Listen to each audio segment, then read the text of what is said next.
Selamat malam semuanya. Jadi hari ini kita bertemu lagi di Jazz Hop episode ke-114 dan hari ini akan membahas tentang kesaksian Yohanes tentang Yesus dan percakapan dengan perempuan Samaria.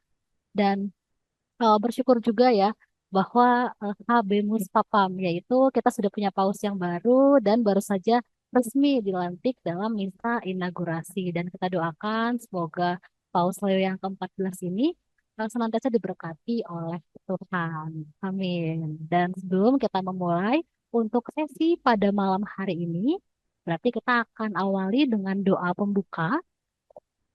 Ya, mari kita bersatu dalam doa, dalam nama Bapa dan Putra dan Roh Kudus. Amin. Allah pencipta segala sesuatu, sumber terang dan kebijaksanaan yang sejati, asal mula segala makhluk, curahkanlah seberkas cahayamu untuk menembus kegelapan akal budiku. Ambillah dariku kegelapan ganda yang menyelimutiku sejak lahir, suatu ketidakmengertian karena dosa dan ketidaktahuan. Berilah kepadaku pengertian yang tajam dan ingatan yang kuat, dan kemampuan untuk memahami segala sesuatu dengan benar dan mendasar. Karuniakanlah kepadaku talenta untuk menjelaskan dengan tepat dan kemampuan untuk mengutarakannya dengan seksama, luas, dan menarik. Tunjukkanlah bagaimana aku memulainya, arahkanlah perkembangannya, dan bantulah sampai kepada penyelesaiannya. Kumohon ini demi Yesus Kristus Tuhan kami. Amin. Kemuliaan kepada Bapa dan Putra dan Roh Kudus, seperti pada permulaan, sekarang, selalu, dan sepanjang segala abad. Amin. Ya, dan sekarang berarti saya akan membacakan untuk Katekismus Gereja Katolik artikel 203 sampai 204. Allah mewahyukan namanya. Allah mewahyukan diri kepada bangsanya Israel dengan memberitahukan namanya. Nama mengungkapkan hakikat seseorang, identitas pribadi, dan arti kehidupannya. Allah mempunyai nama. Ia bukanlah kekuatan tanpa nama.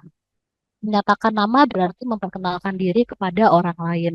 Berarti seakan-akan menyerahkan diri sendiri, membuka diri supaya dapat dikenal lebih dalam dan dapat dipanggil secara pribadi. Allah menyatakan diri kepada bangsanya langkah demi langkah dan dengan berbagai nama.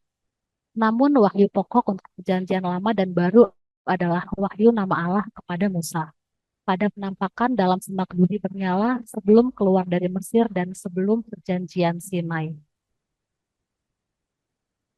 Perikop hari ini dari Injil Yohanes, kesaksian Yohanes tentang Yesus dan percakapan dengan perempuan Samaria. Sesudah itu Yesus pergi dengan murid-muridnya ke tanah Yudea dan ia diam di sana bersama-sama mereka dan membaptis. Akan tetapi Yohanes pun membaptis juga di Ainon dekat Salim, sebab di situ banyak air dan orang-orang datang ke situ untuk dibaptis. Sebab pada waktu itu Yohanes belum dimasukkan ke dalam penjara. Maka timbullah perselisihan di antara murid-murid Yohanes dengan seorang Yahudi tentang penyucian. Lalu mereka datang kepada Yohanes dan berkata kepadanya, Rabi, orang yang bersama dengan engkau di seberang sungai Yordan, yang dan yang tentang dia engkau telah memberi kesaksian, dia membaptis juga dan semua orang pergi kepadanya. Jawab Yohanes, tidak ada seorang pun yang dapat mengambil sesuatu bagi dirinya kalau tidak dikaruniakan kepadanya dari surga. Kamu sendiri dapat memberi kesaksian bahwa aku telah berkata, aku bukan Mesias, tetapi aku diutus untuk mendahuluinya. Yang empunya mempelai perempuan ialah mempelai laki-laki, tetapi sahabat mempelai laki-laki yang berdiri dekat dia dan yang mendengarkannya sangat bersukacita mendengar suara mempelai laki-laki itu. Yang empunya mempelai perempuan ialah mempelai laki-laki, tetapi sahabat mempelai laki-laki yang berdiri dekat dia dan yang mendengarkannya sangat bersukacita mendengar suara mempelai laki-laki itu. Itulah sukacitaku dan sekarang sukacitaku itu penuh. Dia harus makin besar, tapi aku harus makin kecil.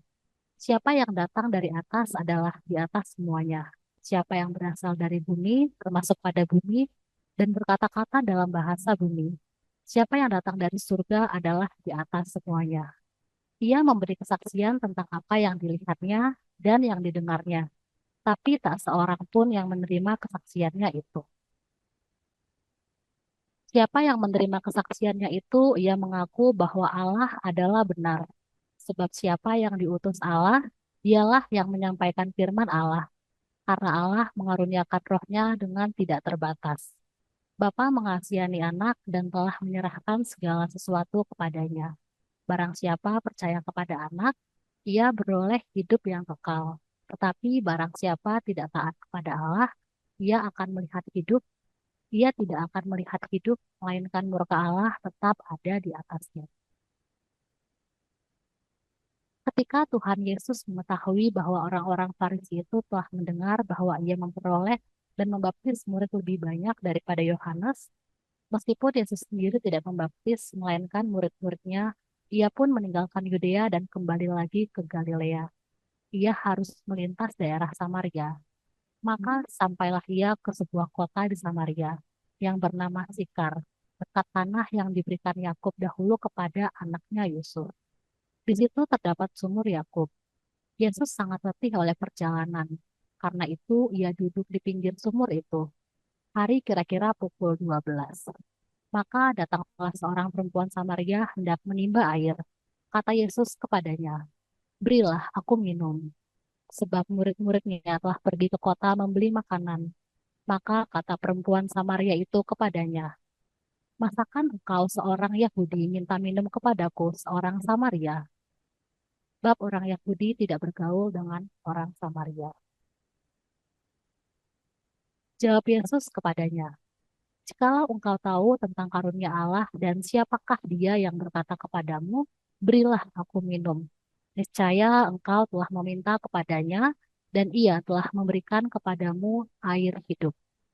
Kata perempuan itu kepadanya, "Tuhan, engkau tidak punya timba dan sumur ini amat dalam. Dari manakah engkau memperoleh air hidup itu? Adakah engkau lebih besar daripada bapa kami Yakub yang memberikan sumur ini kepada kami dan yang telah minum sendiri dari dalamnya, ia serta anak-anaknya dan ternaknya?" Jawab Yesus kepadanya, "Barang siapa minum air ini, ia akan haus lagi. Tetapi barang siapa minum air yang akan kuberikan kepadanya, ia tidak akan haus untuk selama-lamanya. Sebaliknya, air yang akan kuberikan kepadanya akan menjadi mata air di dalam dirinya yang terus-menerus memancar sampai pada hidup yang kekal." Kata perempuan itu kepadanya, "Tuhan, berikanlah aku air itu, supaya aku tidak haus dan tidak usah datang lagi ke sini untuk menimba air." Kata Yesus kepadanya, "Pergilah, panggillah suamimu dan datanglah ke sini." Kata perempuan itu, "Aku tidak mempunyai suami." Kata Yesus kepadanya, "Tepat katamu, bahwa engkau tidak mempunyai suami. Sebab engkau sudah mempunyai 5 suami, dan yang ada sekarang padamu bukanlah suamimu. Dalam hal ini engkau berkata benar." Kata perempuan itu kepadanya, "Tuhan, nyata sekarang padaku bahwa engkau seorang nabi. Nenek moyang kami menyembah di atas gunung ini, tetapi kamu katakan bahwa Yerusalemlah tempat orang menyembah." Kata Yesus kepadanya, "Percayalah kepadaku, hai perempuan, saatnya akan tiba bahwa kamu akan menyembah Bapa, bukan di gunung ini dan bukan juga di Yerusalem. Kamu menyembah apa yang tidak kamu kenal.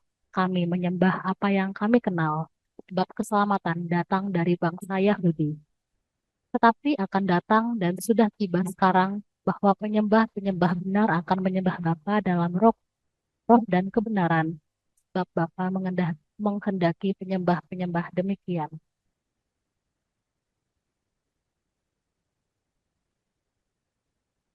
Allah itu roh, dan barang siapa menyembah dia, harus menyembahnya dalam roh dan kebenaran." Jawab perempuan itu kepadanya, "Aku tahu bahwa Mesias akan datang yang disebut juga Kristus. Apabila ia datang, ia akan memberitakan segala sesuatu kepada kami." Kata Yesus kepadanya, "Akulah dia yang sedang berkata-kata dengan engkau." Pada waktu Pada waktu itu datanglah murid-muridnya dan mereka heran bahwa ia sedang bercakap-cakap dengan seorang perempuan. Tetapi tidak seorang pun yang berkata, "Apa yang engkau kehendaki?" atau "Apa yang engkau percakapkan dengan dia?" Maka perempuan itu meninggalkan tempayannya di situ, lalu pergi ke kota dan berkata kepada orang-orang yang di situ, "Mari, lihat, di sana ada seorang yang mengatakan kepadaku segala sesuatu yang sudah kuperbuat. Mungkinkah dia Kristus itu?" Maka perempuan, maka mereka pun pergi keluar kota lalu datang kepada Yesus. Sementara itu murid-muridnya mengajak dia. Katanya, "Rabi, makanlah." Akan tetapi ia berkata kepada mereka, "Padaku ada makanan yang tidak kamu kenal." Maka murid-murid itu berkata seorang kepada yang lain, "Adakah orang yang telah membawa sesuatu kepadanya untuk dimakan?" Kata Yesus kepada mereka, "Makananku ialah melakukan kehendak Dia yang mengutus aku dan menyelesaikan pekerjaannya. Bukankah kamu mengatakan, 4 bulan lagi tibalah musim menuai?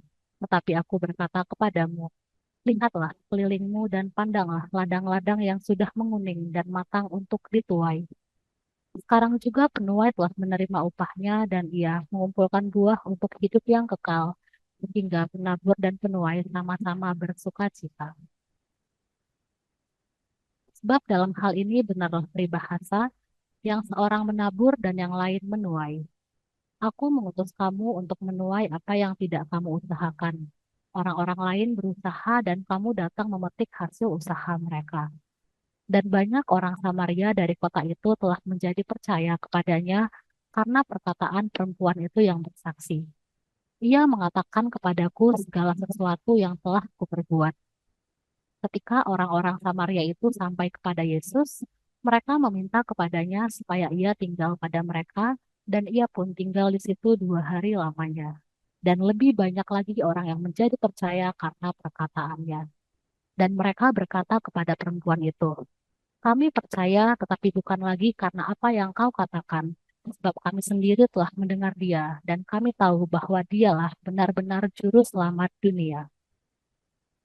Dan setelah 2 hari itu, Yesus berangkat dari sana ke Galilea, sebab Yesus sendiri telah bersaksi bahwa seorang nabi tidak dihormati di negerinya sendiri. Maka setelah ia tiba di Galilea, orang-orang Galilea pun menyambut dia karena mereka telah melihat segala sesuatu yang dikerjakannya di Yerusalem pada pesta itu. Sebab mereka sendiri pun turut ke pesta itu. Demikianlah sabda Tuhan kepada Allah. Penjelasan singkat. Perikop-perikop ini menggambarkan kelanjutan pelayanan Yesus dan kesaksian Yohanes Pembaptis yang menegaskan bahwa Yesus adalah utusan Allah yang harus semakin besar, sementara dirinya semakin kecil. Dalam percakapannya dengan perempuan Samaria di sumur, Yesus menyatakan diri sebagai Mesias dan menawarkan air hidup yang memberi hidup kekal, yang kemudian membawa banyak orang Samaria percaya kepadanya. Kedua bagian ini menekankan bahwa Yesus adalah sumber kehidupan sejati dan bahwa keselamatan tersedia bagi semua orang tanpa memandang latar belakang. Ya, berarti selanjutnya eh, akan dilanjutkan oleh Kojo.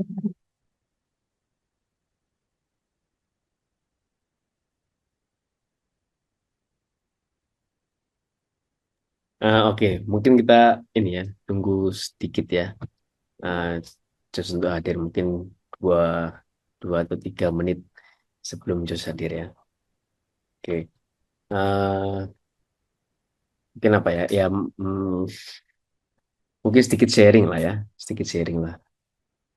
Bahwa saya saya dan istri gitu, di Bandung itu eh, kita sempat mengikuti suatu kebangunan rohani Katolik KRK yang dimana pembicaranya eh, adalah Brother Damian Stein gitu ya, dan beliau seorang yang Katolik sekali begitu ya, bahkan dalam dalam beberapa kesaksiannya eh, mereka melihat Brother Damian ini setiap hari selalu gitu, bahkan mungkin dalam setiap langkahnya dia berdoa rosario gitu. Itu kan Katolik sekali ya. Nah, dan yang menariknya adalah Tuhan pakai Brother Damian Stein, ini orang awam gitu ya, bukan bukan pastor begitu, bukan seorang biarawan juga, tapi dia pakai Brother Damian Stein ini untuk melakukan banyak sekali mujizat kesembuhan gitu. Dan yang mungkin kalau kita bicara tentang mujizat kesembuhan, bisa jadi di zaman sekarang orang itu skeptis dengan hal seperti itu, begitu ya, karena dianggapnya mungkin ini hanya rekayasa semata dan sejenisnya begitu ya. Tapi ya kembali lagi ketika ketika kemarin saya menghadiri KRK Damian Stein itu, eh, di sana saya saksikan secara pribadi gitu bagaimana mujizat Tuhan itu bekerja atas orang-orang yang di sana. Mereka yang sebelumnya harus menggunakan kursi roda untuk berjalan sudah tidak bisa berjalan selama bertahun-tahun, dan di sana dia mengalami kesembuhan. Dia akhirnya orang-orang tersebut bisa berjalan. Mereka yang mungkin ada kanker, ada benjolan dalam tubuhnya, gitu ya, sudah divonis kanker sekian, ada benjolan sebesar sekian dalam tubuhnya selama bertahun-tahun, dan di sana juga lah orang-orang tersebut mengalami kesembuhan. Maka ya sedikit saja terkait ini, bahwa kita jangan lupa, kita harus selalu ingat mujizat itu ada dan nyata, bahkan sampai hari ini. Nah, paling sedikit saja ya. Nah, ini pembicara sudah hadir. Ya, ini Ardi juga memberikan kesaksian termasuk mujizat untuk anak Mas Ardi ya. Nanti mungkin di akhir Mas Ardi boleh silakan bagikan kesaksiannya luar biasa. Nah, untuk sekarang kita mulai materi dulu. Silakan Jos untuk memulai materinya.